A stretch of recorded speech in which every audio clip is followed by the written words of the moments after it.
आरती तो आप लोगों ने कर ली,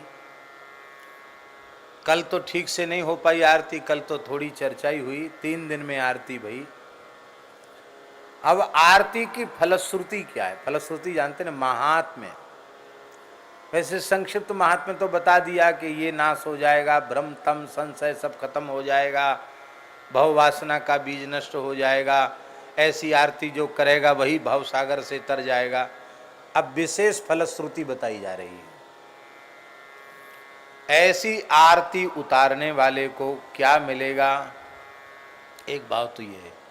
दूसरा भाव ये है कि भीतर बाहर में भेद नहीं है, जो ठाकुर जी भीतर हैं वही तो बाहर मंदिर में विराज रहे हैं। इसलिए बाहर मंदिर बिहारी जो ठाकुर जी हैं उनकी आरती उतारने की क्या महिमा है, बड़ी भारी महिमा है। हमारे वृंदावन में एक आश्रम है, कलाधारी आश्रम, पुराना आश्रम है, साधु से भी आश्रम है। वहां के जो बूढ़े महंत जी थे, वयोवृद्ध महंत जी महाराज, बड़े अच्छे निर्मल महात्मा थे, गौ सेवा में उनका बड़ा अनुराग था। तो अभी उनके शिष्य हैं महंत, वे चतुर्थ संप्रदाय के अध्यक्ष भी हैं, महंत श्री जयराम दास जी महाराज। उनके गुरु जी की बात बता रहे हैं महाराज जी। तो वो हमारे महाराज जी के पास आके, पहाड़ी बाबा के पास आके बैठे, बूढ़े पुराने थे, पुराने जमाने के थे, खूब बातें करते। उनके मुंह से एक बात सुनने को मिली। उन्होंने कहा कि ठाकुर जी की आरती जब कोई भक्त दर्शन करता है तो आरती की ज्योति में भगवान के श्रीअंग का जो दर्शन होता है, चरण से लेकर मुखारविंद तक का, उसकी एक झलक किसी भक्त को मिल गई तो कपिला गाय, दुर्लभ है महाराज जी कपिला गाय, ऐसी सवत्सा कपिला गाय, 10,000 कपिला गायों को स्वर्ण श्रृंग मंडित करके और किसी पवित्र वैष्णव ब्राह्मण को दान करने का जो पुण्य है वो आरती की एक झलक में भक्तों को मिल जाता है। इसलिए बोले आरती जरूर दर्शन करना चाहिए।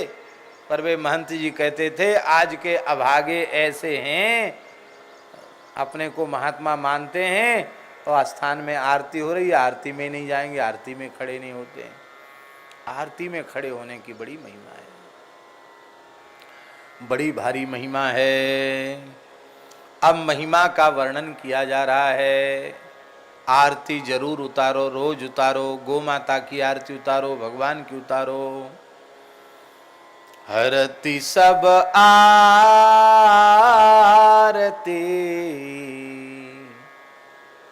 बहुत प्यारा पद है। हरति सब आरती, आरती राम की। हरति सब आरती, आरती राम की। हरति सब आरती, आरती राम की। दहति दुख दोष, दहति दुख दोष, निर्मल निकाम की। हरति सब आरती, आरती राम की। सुभग सौरभ धूप दीप बरमालिका। उदित अघ बिहग सुनी, ताल कर तालिका। भगत हृदय भवन, अज्ञान तमहारिणी। विमल विज्ञानमय तेज विस्तारिणी। मोह मद कोह कली कंजहिम जामिनी मुकुति की दूती का देह दूती दामिनी मुकुत की दूती का देह दूती दामिनी प्रणत जन कुमुद बन इंदु कर जालिका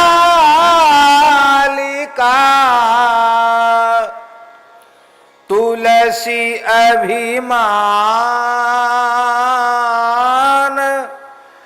महिषेश बहुकालिका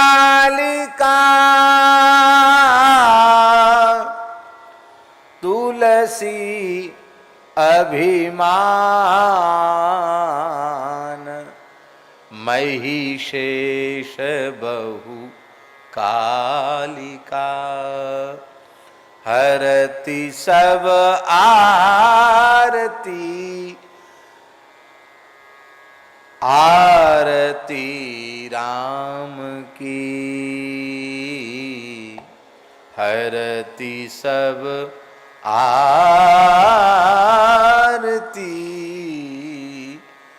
आरती राम की।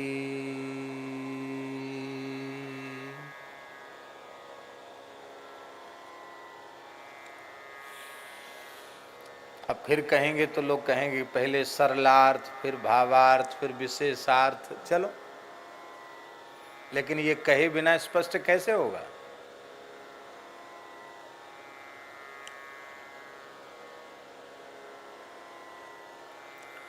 यहां आरती उतारने वाले के आगे विशेषण है। क्या विशेषण? बहुत ध्यान से सुने। हरति सब आरती आरती राम की दहति दुख दोष निर्मल निकाम की।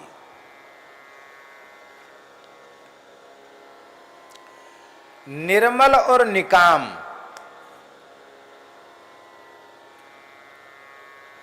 ये आरती उतारने वाले के विशेषण है महाराज जी। आरती उतारने वाला कैसा होना चाहिए?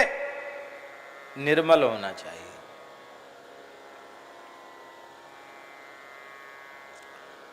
फिर कैसा होना चाहिए? निकाम होना चाहिए, निष्काम होना चाहिए।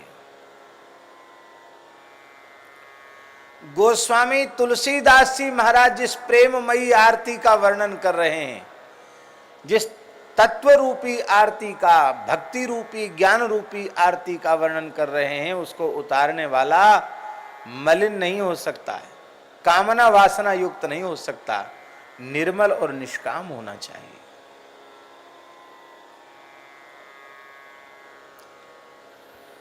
अब यहां एक प्रश्न उठा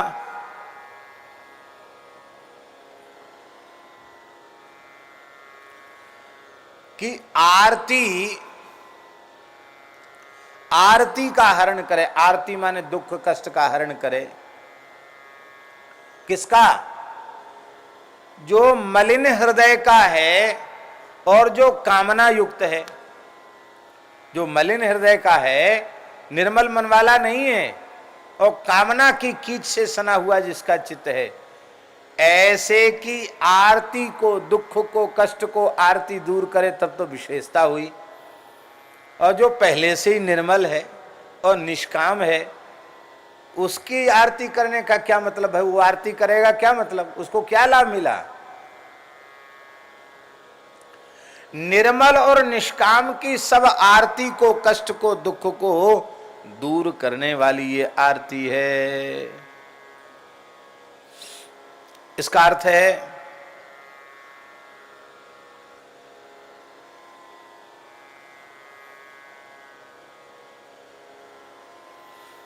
कि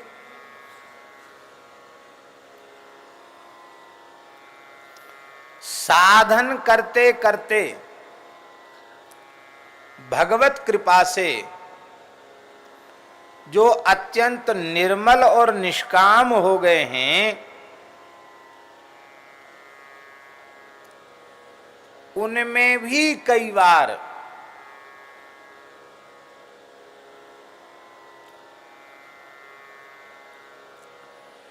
कोई विषयजन्य विशेष परिस्थिति में मलिनता भी आ जाती है, विकार भी आ जाते हैं, कामना भी आ जाती है। यद्यपि वो भगवान के लीला विस्तार के लिए है और उसको दूसरे अर्थ में नहीं लिया जा सकता है, लेकिन फिर भी उदाहरण देने में क्या हानि है, उदाहरण तो बन ही जाएंगे।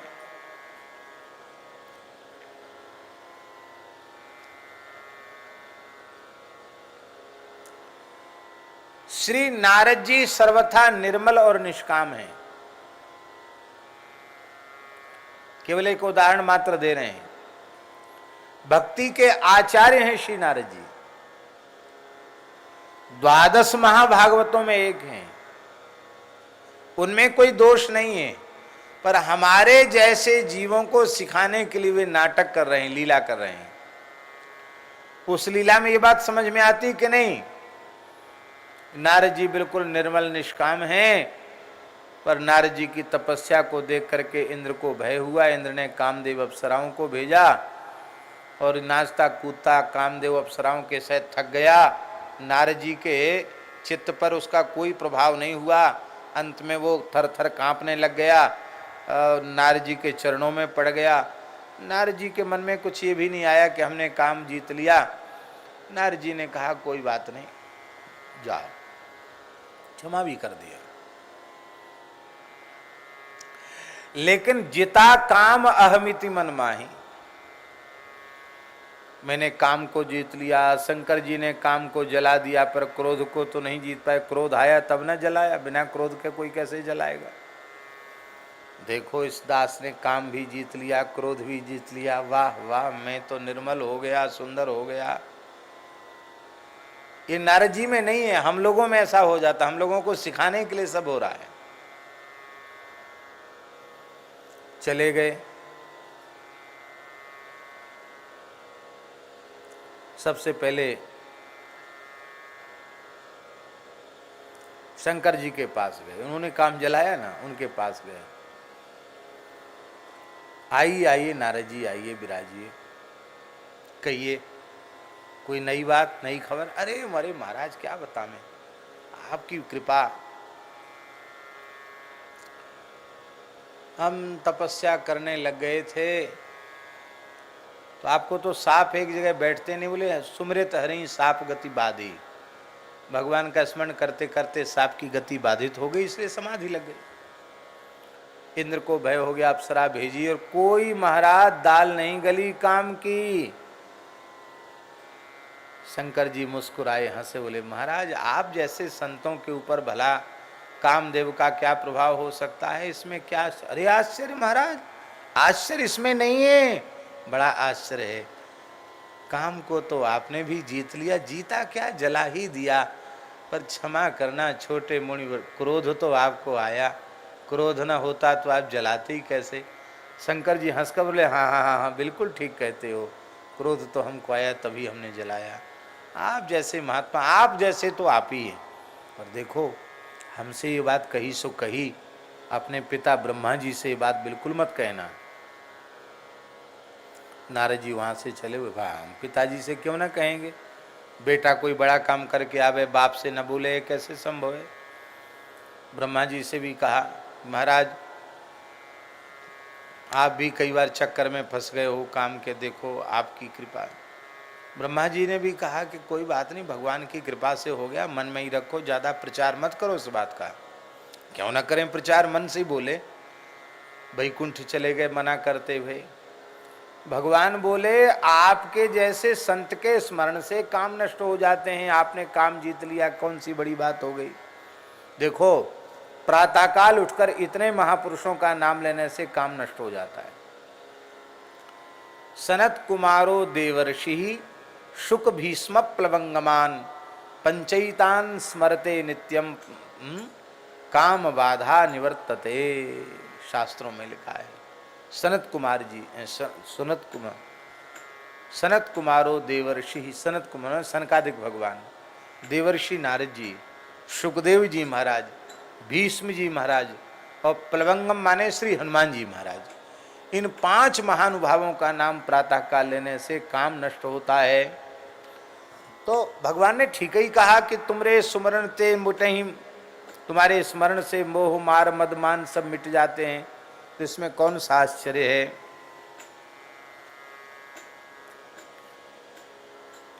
और हुआ क्या कि वही नारद जी को ठाकुर जी ने सोचा कि इनके भीतर अहंकार का अंकुर पैदा हो गया है, इसको मैं उखाड़ करके ही चैन लूंगा। और ठाकुर जी ने नगर बसा दिया। नारद जी चक्कर में आ गए। जिनके मन में कोई कामना आदि नहीं थी, वो भी मन ही मन सोचने लगे कि विश्व मोहिनी का ब्याह हमसे ही हो जाए। और गोस्वामी जी ने तो यहाँ तक लिख दिया, जप तप कछु न होए तेहि काला, हे विधि मिले कवन विधि बाला। जब तब सब छूट गया। कुछ खाना पूर्ति करते थे नारद जी, बार बार मन में यह था कि विश्व मोहिनी से ब्याह कैसे हो हमारा। अरे बोले इतना बढ़िया रूप तो हमारा है नहीं, बड़े बड़े लोग आएंगे, महाराज इतनी सुंदरी राजकुमारी है। भगवान के पास गए, बोले अपना रूप दे दो। भगवान ने कहा जरूर, हमको लोग हरि कहते हैं, हरि का रूप देंगे। बंदर का रूप दे दिया भगवान ने और स्वयं विवाह कर लिया। नारद जी ने शाप भी दे दिया और भगवान ने शाप को अंगीकार भी किया। नारद जी बाद में रोए भी, वृथा हो मम साप कृपाला। ठाकुर जी बोले मम इच्छा कह दीन दयाला, हमारी इच्छा से आपने दिया, कोई बात नहीं। हमारे कहने का अर्थ है कि निर्मल और निष्काम भक्त, उनके भीतर भी कामना का, मलिनता का बीज तो कहीं न कहीं रहता ही है। वे श्रद्धा से, प्रेम से, भाव से जब आरती उतारेंगे तो वो बीज पड़ा ही रह जाएगा, उसमें अंकुरण नहीं होगा। इसलिए निर्मल और निष्काम को भी नित्य आरती उतारनी चाहिए। अर्थ क्या हुआ कि सकाम और मलिन भी आरती उतारते उतारते निष्काम और निर्मल हो जाएगा। और जो निष्काम और निर्मल हैं वे आरती उतारेंगे, नित्य ठाकुर जी की सेवा करेंगे, प्रेम से आरती उतारेंगे, तो ऐसी अवस्था उनके जीवन में कभी नहीं आएगी कि उनको ऐसे भगवान से विमुख होना पड़े, उनकी दिशा बदल जाए, उनकी दशा बदल जाए। ऐसा उनके जीवन में नहीं होगा। इसलिए ऐसा कहा।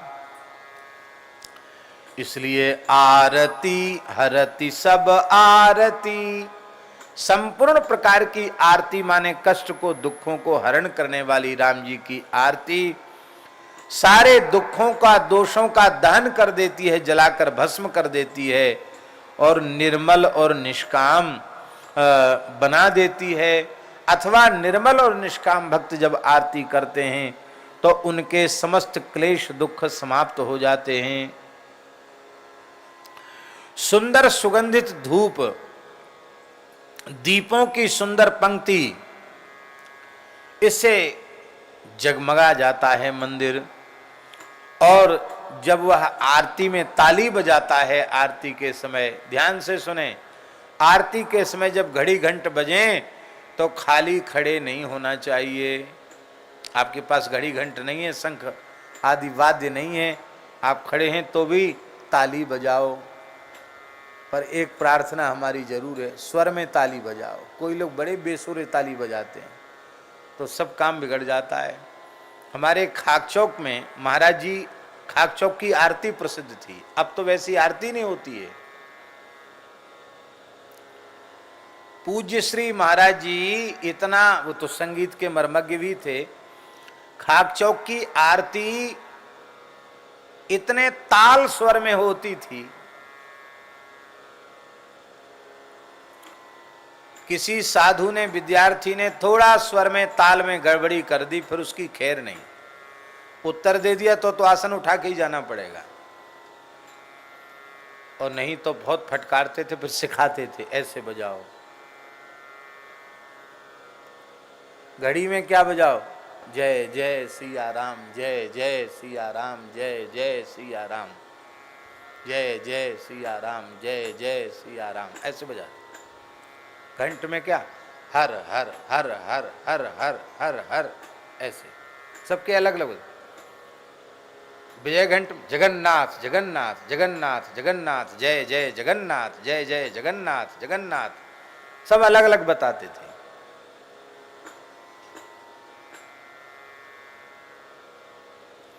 नगाड़ा क्या बोल रहा है, ढोलक क्या बोल रही है, झांझ क्या बोल रहे हैं, सबका अलग अलग सुनाते थे महाराज जी। एक स्वर में बजना चाहिए, न ज्यादा न कम। और प्रायः विजय घंट तो वो स्वयं ही अपने हाथ में लेकर रोज बजाते थे।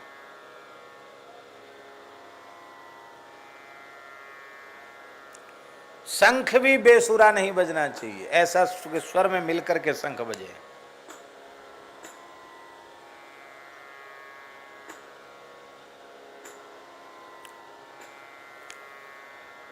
तो ताली भी बेसुरी नहीं बजानी चाहिए। ताली बेसुरी बजेगी तब जब ताल का ज्ञान नहीं होगा, इसलिए ताल का ज्ञान थोड़ा करो। भगवान की आरती में बढ़िया ताली बजाओ, नहीं तो अपराध लग जाएगा बेसुरी ताली बजाओगे तो।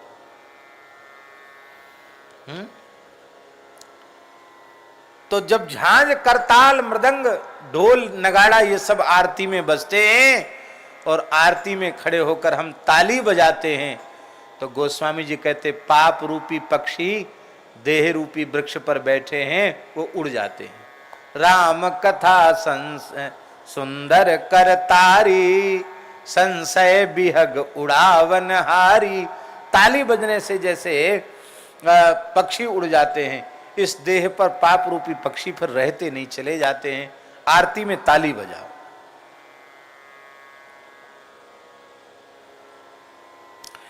जितना अधिक आरती में शब्द होगा उतना अधिक वातावरण निर्मल होगा। बस स्वर से बजे। कभी कभी हमारे मन में आता कि कम से कम उत्सव के समय ऐसा हो मलुक पीठ में कि 108 लोग शंख लेकर के बजावें, 108 विजय घंटे लेके बजावें, 108 घंटा बजाने। इतनी जगह नहीं है, पता नहीं, पर मन की कल्पना है। एक साथ बजे सब। ओ महाराज, आनंद आवे ठाकुर जी की आरती में। खूब सुंदर झांझ, नगाड़ा, मृदंग।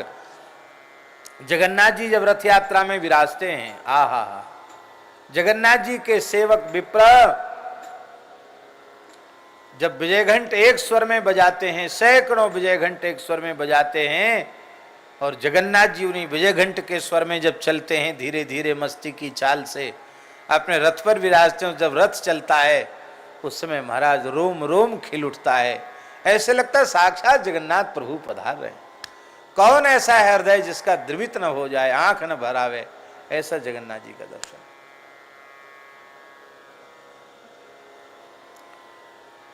कलेवर हुआ था, दास गया था, पूज्य रमण रेती वाले महाराज जी के साथ स्वामी श्री प्रज्ञानंद जी भी थे। जब ठाकुर जी पहली बार रथ यात्रा में, जो अभी जगन्नाथ जी जिनका कलेवर हुआ, पधारे, ओहो क्या कहना। जगन्नाथपुरी में तो जाकर लगता है जगन्नाथ जी आज भी साक्षात विराज रहे हैं। प्रत्यक्ष लीला है जगन्नाथ।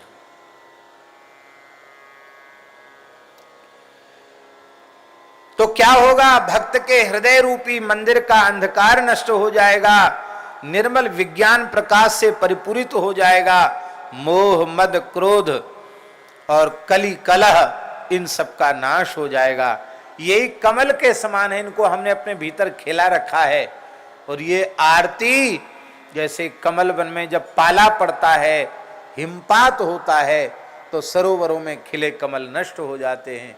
ऐसी महाराज ये पाला पड़ेगा तो एक काम क्रोध के कमल जो हमने भीतर खिला रखे ना हृदय सरोवर में, ये सब नष्ट हो जाएंगे। ऐसी जो आरती है वो मुक्ति रूपी नायिका की तो दूतिका है, अर्थात मुक्ति से मिलाने वाली है आरती। और देह की कांति इसकी बिजली के समान है, और शरणागत भक्तों के हृदय का जो प्रेम सरोवर है उसमें उनकी कुमुदनियों को खिलाने के लिए यह चंद्रिका माने शरद चंद्र के समान है ये आरती। और अभिमान रूपी महिषासुर का विनाश करने के लिए भगवती भद्रकाली है, बहुकाली का आरती। इसलिए हम लोग आरती करते तो क्या कहते, ज्वाला मालिन्यै नमः। वो आरती साक्षात भगवती का स्वरूप है।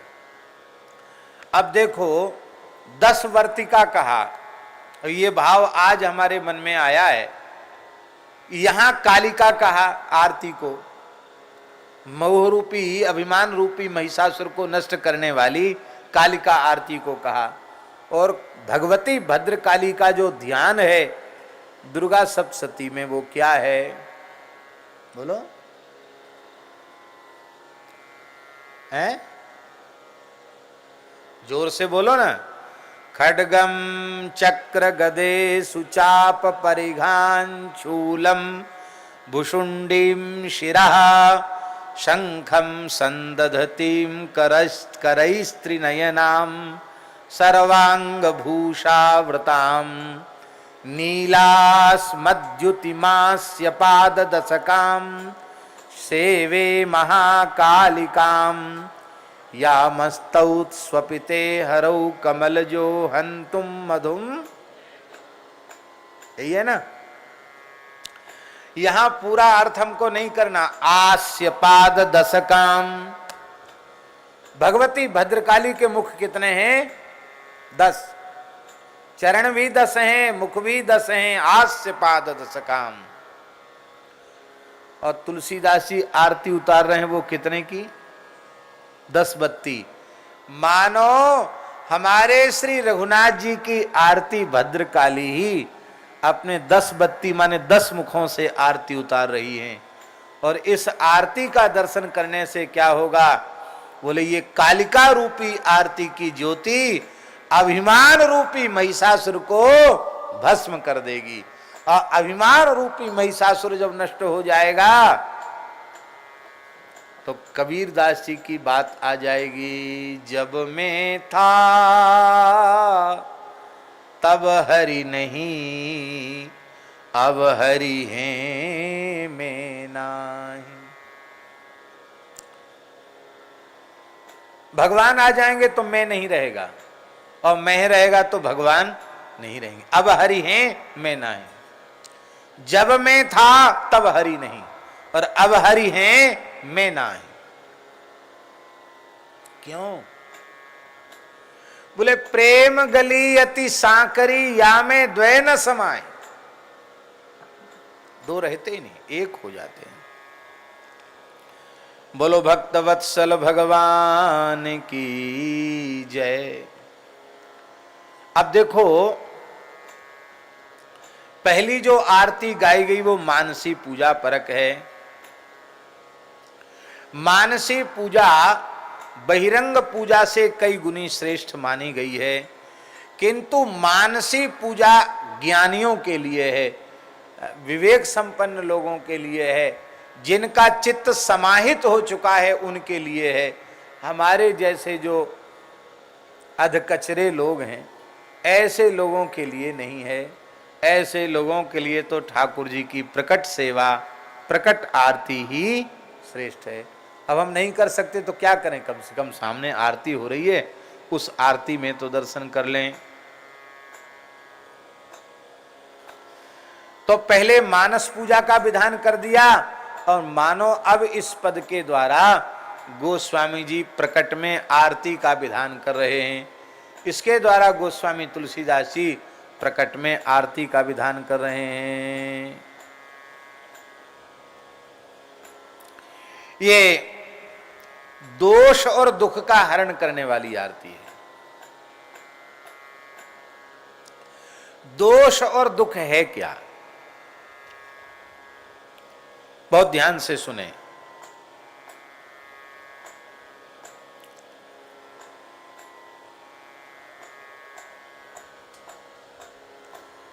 लिखने योग्य बात कह रहे हैं।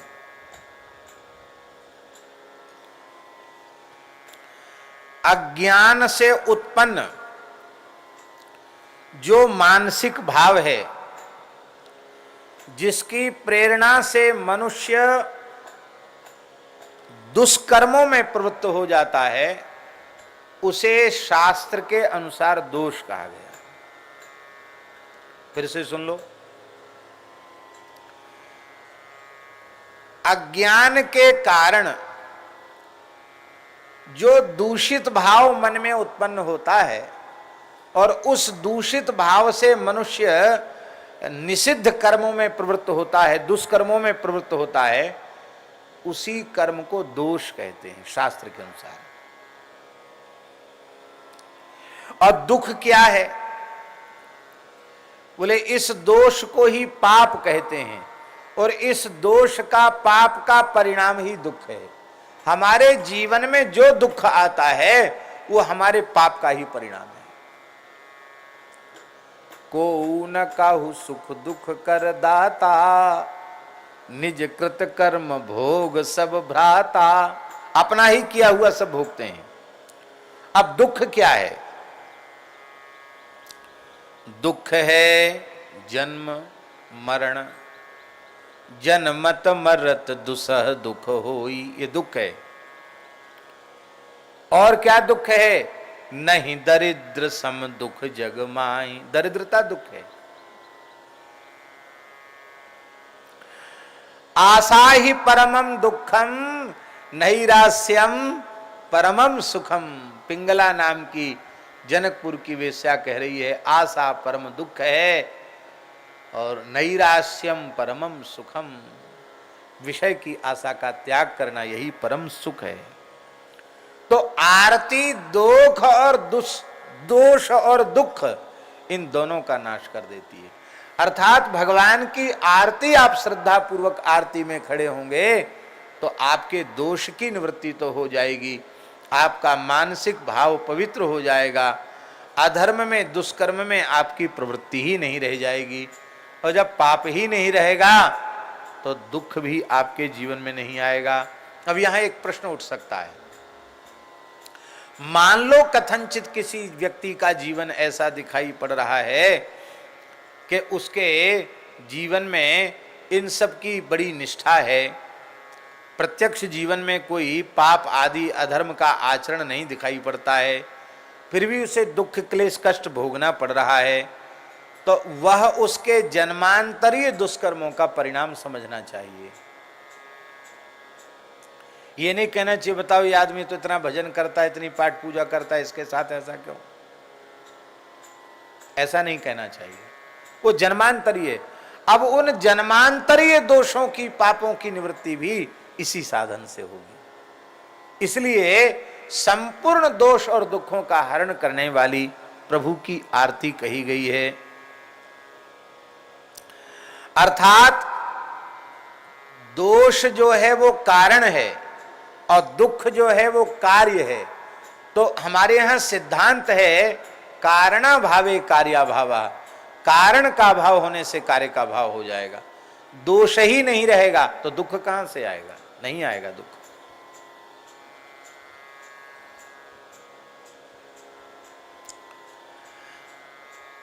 ऐसी आरती राम जी की निर्मल निष्काम के दोष दुख का हरण करने वाली, तो निर्मल और निष्काम का दुख दोष हरण कैसा है? बोले ये संदेह लोग करते, लेकिन ये ठीक नहीं है। आरती कौन करेगा? आरती में खड़ा कौन होगा? जो भक्त होगा वही तो आरती करेगा, जो भक्त होगा वही आरती में खड़ा होगा। जो भगवान से विमुख हैं वे भला कब आरती करने लगे?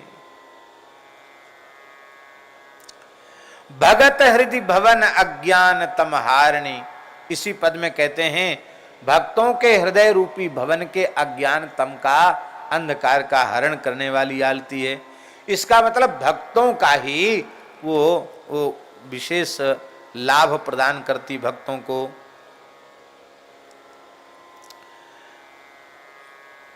निर्मल और निष्कामता ये प्रदान कर देती है, अत्यंत निर्मल और अत्यंत निष्काम बना देती है, संपूर्ण कामनाओं को दुखों को भस्म कर देती है। बोलो भक्तवत्सल भगवान की जय। आरती में जब वाद्य बजते हैं, प्रेम से ताल स्वर बजाया जाता है, तो उस समय उसके शब्द से सारे पाप रूपी पक्षी देह रूपी वृक्ष से उड़ जाते हैं और यह सुभग सौरभ धूप का ये पाप की सूक्ष्म वासना से जित में छिपी हुई है उसको भी समाप्त कर देती है और यह संपूर्ण। यहाँ एक विशेष बात कही है, आरती को मुक्ति की दूतिका कहा गया। दूतिका माने सूचना देने वाली। जीव को संस्कृति के चक्र से मुक्त करने वाली दूतिका आरती है। यह आरती ही जीव को भगवान तक पहुंचाती है, जीव के सारे दुखों का नाश करती है, मुक्ति की नायिका है ऐसी।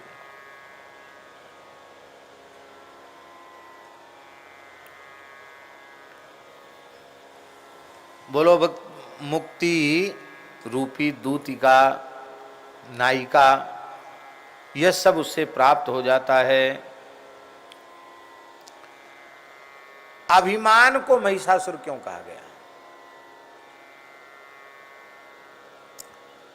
अब हम कथा कहेंगे तो आप कहेंगे तो मार्कंडेय पुराण के प्रसंग हैं, आप सब जानते ही हैं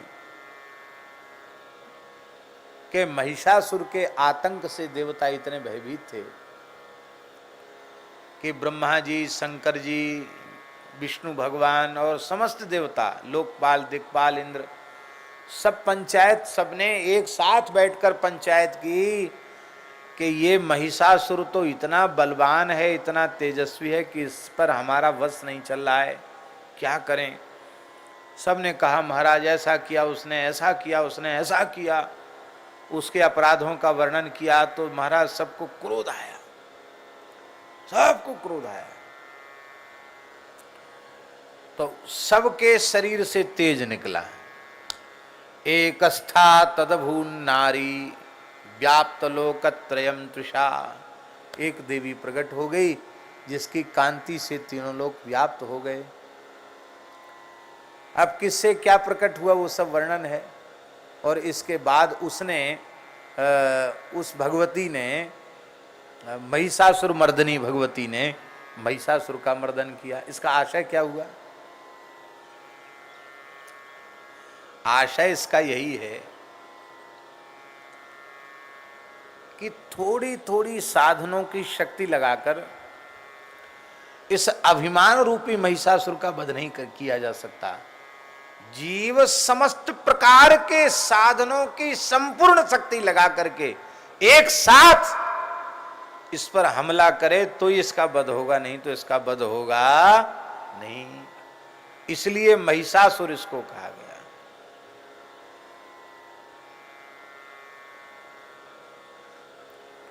महाराज बड़ा विचित्र था। पूंछ हिलाता था महिषासुर तो सातों समुद्र ऐसे उथल पुथल होने लग जाते। उसको जो सींग थे ना, उनसे बड़े बड़े पर्वतों को उठा उठा के फेंकता था। इसकी नासिका के जो श्वास प्रश्वास थे उनसे देवता सूखे पत्ता जैसे उड़ जाते थे।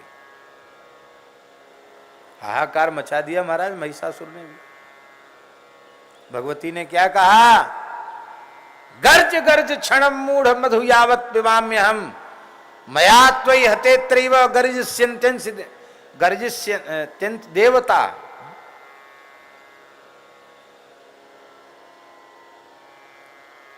अरे मूढ़, जब तक मैं ये ताजा शहद ताजा ताजा शहद जब तक मैं पी रही हूं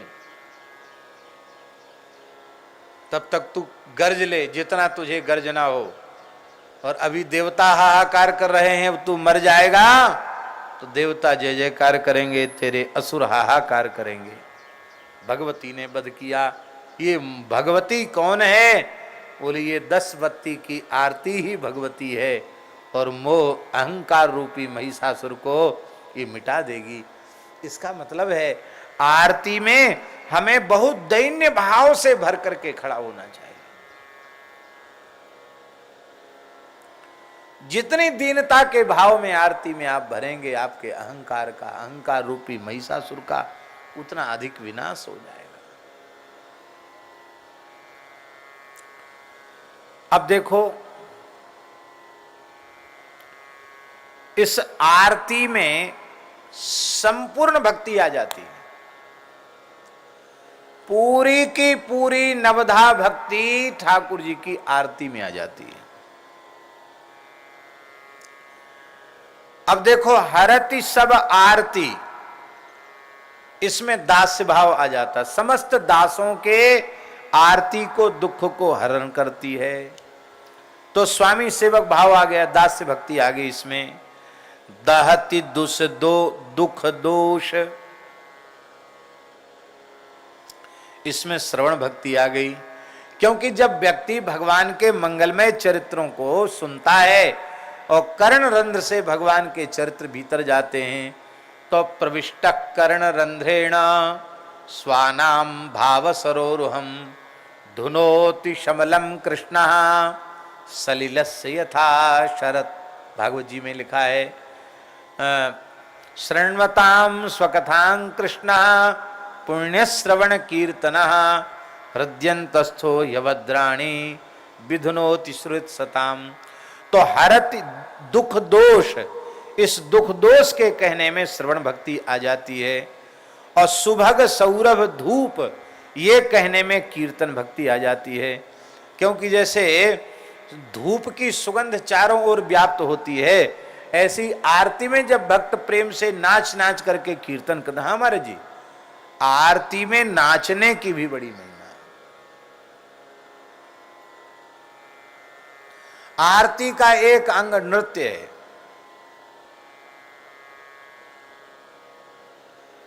नृत्य की महिमा स्कंद पुराण, पद्म पुराण में खूब आई है।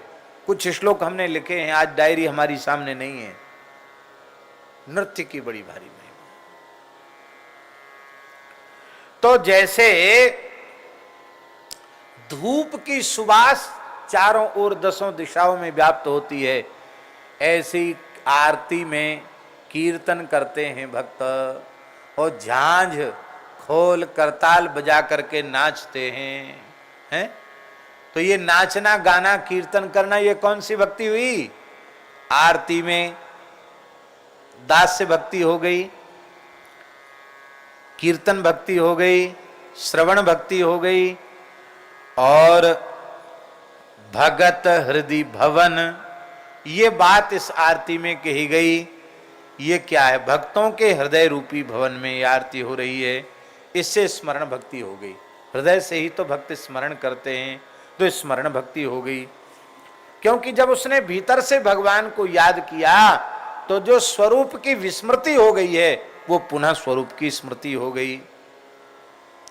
और विमल विज्ञानमय तेज, ये क्या है? ये विमल विज्ञानमय तेज शब्द जो इस आरती में आया, इससे भगवान की पाद सेवन भक्ति हो गई। क्योंकि जब भगवान के स्वरूप का हृदय में प्रकाश होगा, तो तभी तो वह जीव उस प्रकाश में अपने अंतर्यामी रूप में परमात्मा का दर्शन करके उनके चरणों में लिपट जाएगा। तो ये पाद सेवन भक्ति हो गई।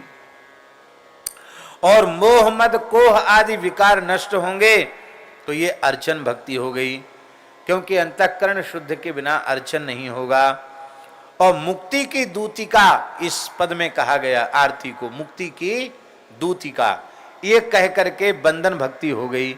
क्योंकि जब व्यक्ति भगवान, आरती के बाद फिर दंडोत प्रणाम होता कि नहीं होता? आरती में बंधन भक्ति भी होती है। श्रवणम कीर्तनम विष्णु स्मरणम पाद सेवनम अर्चनम बंधनम दास्यम सख्यम दंडोती, अंत में आत्मनिवेदनम। तो पूरी नवधा भक्ति का आचरण आरती में खड़े होने से हो जाता है। इसलिए सारे दुखों का नाश करने वाली आरती है। आरती में अवश्य जाना चाहिए, खड़े होना चाहिए। आरती की बड़ी भारी महिमा है। और महाराज जी, प्रणत जन कुमुद इससे सख्य भाव की भक्ति, विभीषण सुग्रीव आदि की भक्ति को कह दिया गया। और अभिमान रूपी महिषासुर का विनाश करना, ये कब होगा? आत्मसमर्पण कब होगा? जब हमारा अहंकार नष्ट होगा तो ही तो आत्मसमर्पण होगा। हम अपने को कुछ माने बैठे रहेंगे तो समर्पण कैसे करेंगे? इसलिए अभिमान रूपी महिषासुर का नाश ये आत्मसमर्पण भक्ति है। एकोपि कृष्णस्य कृत प्रणामे दशाश्वमेधा ववृथेन तुल्यम। एक बार श्री कृष्ण के चरण कमलों में कोई प्रणाम करे तो 10 अश्वमेध यज्ञ करके यज्ञांत अववृथ स्नान से जो पुण्य होता है वो पुण्य एक बार भगवान को प्रणाम करने से हो जाएगा। ये पद्म पुराण का श्लोक है। पर व्यास जी कहते कि तो हमने बड़ी गलती की, कर्मकांड से भगवान के चरणों में किए गए प्रणाम के फल की तुलना कर दी। तो सुधार कर रहे हैं व्यास जी इस श्लोक में। दशाश्वमेधी पुनरेति जन्म, 10 अश्वमेध यज्ञ करके अववृथ स्नान करने वाला स्वर्ग जाएगा और स्वर्ग में पुण्य भोगने के बाद फिर धरती पर आएगा। लेकिन कृष्ण प्रणामी न पुनर्भवाय, ठाकुर जी के चरणों में भाव से साष्टांग दंडवत करने वाला लौटकर संसार में आएगा नहीं। इसलिए आरती के बाद दंडवत जरूर। उत्तम पक्ष बता में दंडवती का कि दंडवत के समय ऊपर कपड़ा नहीं रहना चाहिए, छाती पर कमर तक ही वस्त्र रहना चाहिए। यदि संभव होवे तो ऊपर का वस्त्र हटाकर छाती खुली हुई हो तो दंडवत करना चाहिए। माताएं उस प्रकार से नहीं कर सकती, इसलिए माताओं को पंचांग प्रणाम की बात कही गई है। वे वस्त्र नहीं खोल सकती, इसलिए उनको पंचांग प्रणाम कहा गया। पुरुष वर्ग वस्त्र खोलकर साष्टांग प्रणाम करे। अब मान लो हिमालय में है, बद्रीनाथ में है, गंगोत्री जमुनोत्री में है और वहाँ खूब ठंड पड़ रही है और वहाँ कपड़ा उतार उतार के दंडवत करे तो निमोनिया जरूर हो जाएगा और फिर वहीं मुक्ति हो जाएगी। बोलो भक्तवत्सल भगवान की जय। इसलिए भैया जहाँ कहीं विशेष परिस्थिति में थोड़ा समझौता भी करना पड़ता है और दंडवत किए बिना रह जाएं ये भी ठीक नहीं, तो वहाँ भी समझौता करना पड़ेगा। लेकिन उत्तम पक्ष ये है वस्त्र हटा करके साष्टांग प्रणाम करोगे तो साष्टांग प्रणाम के समय जितने रज के कण शरीर में लग जाएंगे उतने 1000 वर्ष तक भगवान के धाम में निवास प्राप्त होगा, भगवान की सेवा प्राप्त होगी। इसलिए साष्टांग प्रणाम की बड़ी महिमा है। बोलो भक्तवत्सल भगवान की जय। लिख लो श्लोक। मुखम नीराजनैर्विष्णो पश्यन्ति पुरुषा स्त्रियाः ते धन्याः कृतिनो लोके तेषां पुण्यमनन्तकं कर्पूरस्यार्तिकां भक्त्या विष्णोर्यस्तु निवेदयेत् ब्रह्मलोकं समासाद्य भुक्त्वा भोगान् मनोरमान् कोटिवारं सार्वभौम सर्वसंपत्समावृतं विष्णु सायुज्यमाप्नुयात् इत्यादि प्रकार से लिखा है। ये वायु पुराण के श्लोक हैं। इस समय भगवत कृपा से दास वायु पुराण का ही पारायण कर रहा है। अर्थ क्या हुआ कि चाहे स्त्री हो अथवा पुरुष, मंदिर में घड़ी घंट का शब्द सुनते ही जो दौड़कर आरती में जाते हैं, आरती में खड़े होकर के आरती की ज्योति में भगवान के मंगल में मुखारविंद का दर्शन करते हैं, वे स्त्री और वे पुरुष धन्य हैं। हमारे ब्रजवासी कहते हैं वृंदावन में, राधा वल्लभ जी में हम गए, एक ब्रजवासी बोले बाबा मंगला को महत्तम बताओ। तो हम सवेरे मौन भी थे तो हमने कहा आप ही बताइए। तो बाबा हम तो शास्त्र पढ़े ना है, हम तो यही जाने जो करे मंगला कभी ना होए कंगला। वाह जी वाह, बढ़िया कविता सुनाई। जो करे नित मंगला वो ना होए कबहू कंगला। और शंख का जल जो जल घुमा के फेंकते हैं उसका महत्तम क्या है, उसका भी सुना, बड़ा बढ़िया लगा हमको। छीटा परे नीर के पाप कटें शरीर के, बढ़िया है, अच्छी कविता है। छीटा पड़े नीर के और पाप कटे शरीर के। लिखा है आरती में, शंख मध्य स्थितम तोयम भ्रामितं केशवोपरि अंगलग्नम मनुष्याणाम सर्वम पापम व्यपोहति अथवा ब्रह्म हत्यादिकम दहेत। ये दोनों प्रकार के पाप हैं। आरती में जल ऊपर आने की बड़ी महिमा है, पर जितनी जल ऊपर आने की महिमा है उतना ही अधिक निषेध है आरती का जल पैर पर न आ जाए। इसलिए प्राचीन पद्धति ये है कि आरती लेते समय पैर छिपा ले, झुक जाए, सिर झुका दे, छींट पड़े तो शरीर पर ही पड़े, पैर पे छींट ना पड़े, इससे बचाना चाहिए। इसलिए पोथी में लिखा है, हमारे यहाँ एक ही महात्मा थोड़ा मर्यादा पालन करते, प्रभुदास जी। प्रभुदास जी जब आरती होती तो तुरंत पैर से बचाते हैं, पुरानी परंपरा यही है। बाकी अब हम लोग तो चरणामृत देने में भी विवेक नहीं रखते। देखो, लुटिया से चरणामृत नहीं देना चाहिए, टोंटी वाले से। क्यों? ऐसे डालते हैं तो ज़्यादा गिर जाएगा, ज़्यादा गिरेगा तो नीचे गिर जाएगा, कितना पाप लगता है। चरणामृत लेने में जितना पुण्य है, तस्मा दष्टगुणम पापम भूमौ बिंदु निपातनात्। चरणामृत लेने में जितना लाभ है उससे 8 गुना पाप एक बूंद चरणामृत नीचे गिर जाए तो है। हमारे यहाँ साधु में तो कहावत है, ठाकुर जी का चरणामृत नीचे गिरता है तो हनुमान जी जीव से चाटते हैं उस धरती को। अपराध लगता है, वहाँ आप खड़े हैं, वहाँ लोग चल रहे हैं, हनुमान जी चाटेंगे तो कितना बड़ा अपराध आपको लगेगा। वो तो इसलिए चाटते हैं कि भगवान का चरणामृत यहाँ गिर गया। बोलो भक्तवत्सल भगवान की जय। इसलिए चरणामृत लेने की विधि क्या है? कपड़ा नीचे रख करके वस्त्र ऐसे बाएं हाथ पे रख लो, फिर ऐसे लो। ये तो गमछा छोटा, थोड़ा बड़ा गमछा, ऐसे अचला, जैसे बड़ा अचला है ना, ऐसे ऐसे ऐसे चरणामृत लेना चाहिए। कथनचित एकाध बूंद आएगा भी, हथेली से गिरेगा तो वस्त्र में ही सूख जाएगा, नीचे नहीं गिरेगा। इसलिए कपड़ा नीचे न लगावे, उसको चरणामृत ही नहीं देना चाहिए। जाओ घूमो फिरो जाओ, तुम चरणामृत लेने के पात्र में पता ही नहीं चरणामृत कैसे लिया जाता है। अब हम आपसे पूछते हैं, धोती कुर्ता पहने होगे, कंधे पे गमछा डाले होगे, तब तो हाथ के नीचे रख ले होगे आप कपड़ा। और अपांजामा पहने होगे, पैंट पजामा पहने होगे, तो आप चरणामृत के भी अधिकारी नहीं हैं। लोग कितने अच्छे लग रहे हो धोती पहन के, पटका कंधे पे डाल के। इसलिए सुंदर धोती ही पहनना चाहिए। बोलो भक्तवत्सल भगवान की जय। वे स्त्रियां वे पुरुष धन्य हैं, उनके पुण्य की कोई गणना नहीं है। कपूर की बत्ती जो भगवान के सामने, आरती में कपूर जरूर मिलाना चाहिए बत्तिका में, और तुलसी की लकड़ी से उसको प्रज्वलित करना चाहिए, दिया सलाई कढ़ाई से नहीं। उसकी बड़ी भारी महिमा है। ब्रह्मलोक को प्राप्त करके अनंत भोगों को भोग करके इस प्रकार से प्रेम से आरती करने वाला व्यक्ति यदि सकाम है तो 1 करोड़ बार राजा बनेगा। कितनी बार? 1 करोड़ बार चक्रवर्ती राजा बनेगा। और अंत में इतना भजन करेगा कि विष्णु हो सायुज्य मापनुयात, भगवान की धाम की भी प्राप्ति हो जाएगी। ऐसा पुण्य है। बोलो भक्तवत्सल भगवान की जय।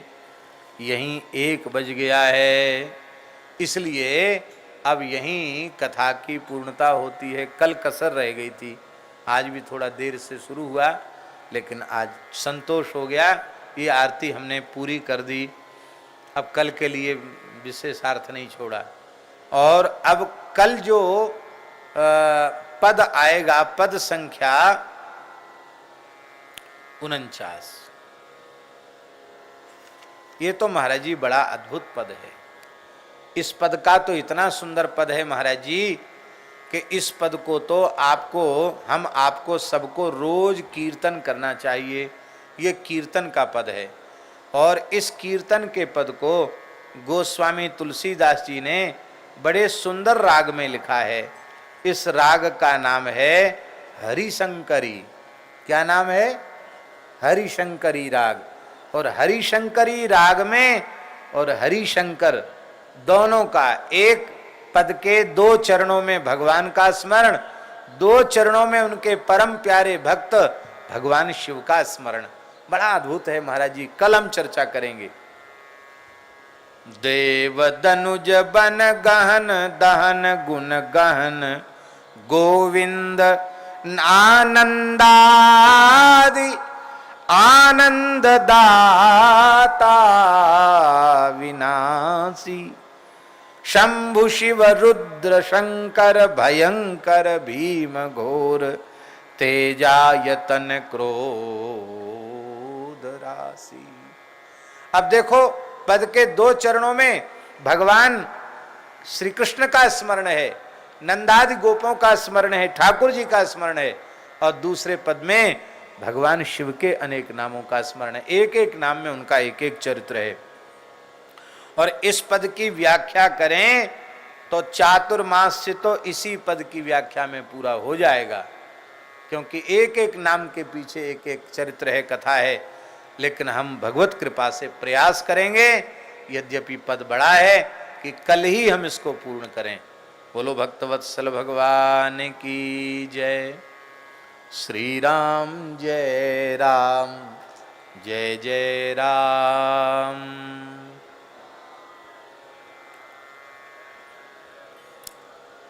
श्री राम जय राम, जय जय राम।